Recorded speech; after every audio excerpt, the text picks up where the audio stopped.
Channel को subscribe करें, video को लाइक करें। बिस्मिल्लाहिर्रहमानिर्रहीम, अल्हम्दुलिल्लाहि रब्बिल आलमीन, वस्सलातु वस्सलामु अला सय्यिदिल मुरसलीन व अला आलिहि व सहबिहि अजमाइन। हमारे आज के प्रोग्राम में हमें खत मौसूल हुआ है गुजर खान से जनाब मोहम्मद असलम साहब का।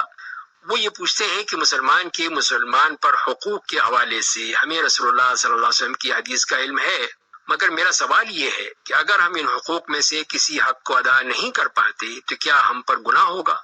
तो जवाब में अर्ज ये है कि मुसलमान के मुसलमान पर हुकूक बहुत ज्यादा हैं। उनमें से कुछ आईनी तौर पर वाजिब हैं कि हर शख्स उन्हें अदा करेगा, अगर कोई छोड़ देगा तो गुनाहगार होगा। और कुछ हुकूक वाजिब किफाई हैं, यानी अगर कुछ लोग इस हक को अदा कर दें तो बकिया सब पर अदा करना लाजिम नहीं होगा। कुछ हुकूक मुस्तहब है, वाजिब नहीं है, और उनमें से कोई हक रह जाए तो मुसलमान को गुनाह नहीं होगा।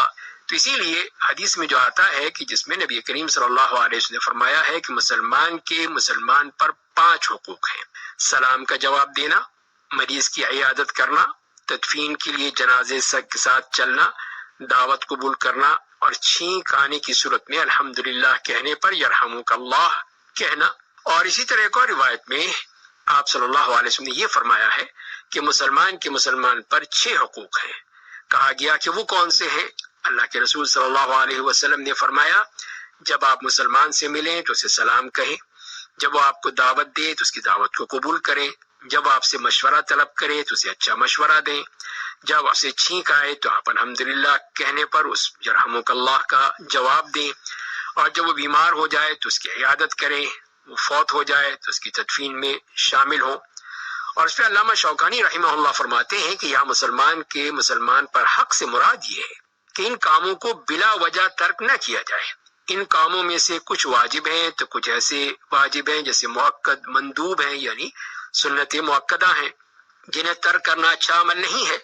इस सूरत में लफ्ज हक का इस्तेमाल 2 मानी के लिए मुश्तरक अल्फाज के तौर पर होगा, क्योंकि हक का लफ्ज वाजिब के माना में भी इस्तेमाल होता है। ये इब्न अल-अराबी ने जिक्र किया है। इसी तरह हक का लफ्ज साबित, लाजिम, सच समेत दीगर मानी में भी इस्तेमाल होता है। और दूसरे एक और जगह हम देखते हैं इब्न बत्ताल रहमहुल्लाह कहते हैं कि यहाँ हक से मुराद हुर्मत और सोहबत है। तो अब हुकूक क्या है? तो उसमें अगर सलाम एक फर्द को किया जाए तो सलाम का जवाब देना फर्ज है। अगर पूरी जमात को सलाम कहा जाए तो ये फर्ज किफाया है, जबकि सलाम में पहल करने के हवाले से असल ये है कि वो सुन्नत है। तो जैसे कि अल-मौसूआ अल-फिक़हिया जो इंसाइक्लोपीडिया है फिक़ही मामलात का, उसमें ये लिखते हैं कि पहल करते हुए सलाम करना सुन्नत मुअक्कदा है, क्योंकि रसूलुल्लाह सल्लल्लाहु अलैहि वसल्लम का फरमान है कि आपस में सलाम आम करो। अगर सलाम एक शख्स को किया जाए तो सलाम का जवाब देना वाजिब है, सलाम पूरे ग्रुप को किया जाए तो सलाम का जवाब देना फर्ज किफाया है।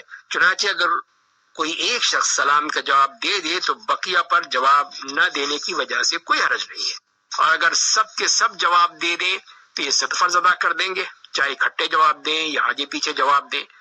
अगर कोई भी जवाब न दे तो सबको गुनाह होगा, क्योंकि रसूलुल्लाह सल्लल्लाहु अलैहि वसल्लम का यही फरमान है कि मुसलमान के मुसलमान पर 5 हुकूक हैं, और उसमें पहले ही सलाम का जवाब देना है।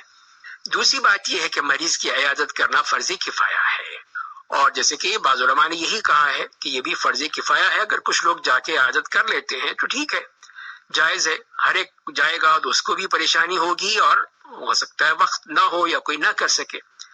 तीसरी बात है जनाजे के हमरा चलना भी फर्ज किफाया है।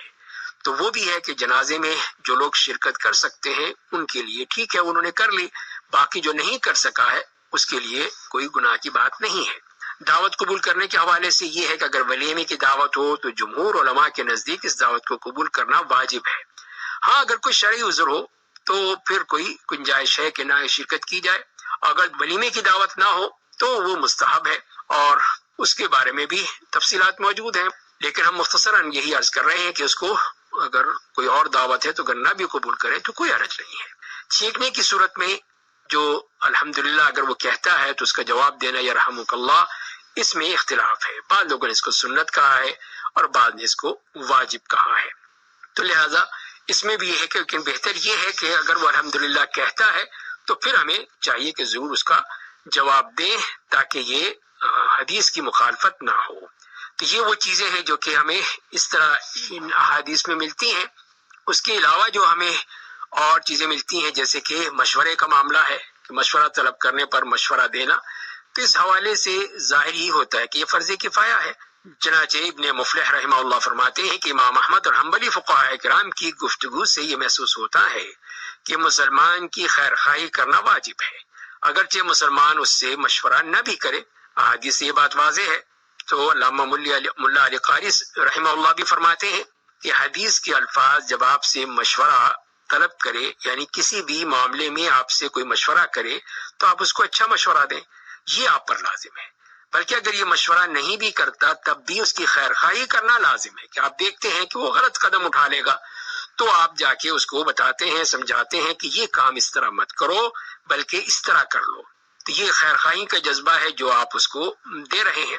اور علامہ حافظ ابن حجر رحمہ اللہ فرماتے ہیں کہ یہ بات واضح ہے، یہاں پر حق کا معنی وجوب ہے، لہذا ابن بطال وغیرہ کا حق کا معنی حرمت اور صحبت کرنا درست نہیں ہے۔ لہذا اس سے یہ بھی محسوس ہوتا ہے کہ یہاں وجوب کفایہ ہے، وجوب عینی مراد نہیں ہے۔ تو لہذا اس سے معلوم یہی ہوا کہ حق کا معاملہ جو ہے وہ ہر جگہ پہ لازمی نہیں ہے، فرض عین کے طور پر نہیں ہے بلکہ فرض کفایہ کے طور پر ہے۔ اور فرض کفایہ اگر کچھ لوگ ادا کر دیتے ہیں تو کوئی حرج نہیں ہے، باقی مسلمانوں پر کسی قسم کا گناہ نہیں ہوگا۔ لیکن اگر کوئی نہیں کرتا تو وہ پھر چیز جو ہے وہ خطرناک ہے۔ اس صورت میں پھر سب گناہ گار ہوں گے کہ ایک چیز جو اللہ کے رسول صلی اللہ علیہ وسلم نے بتائی ہے اور ہم اس کو نہیں کر رہے۔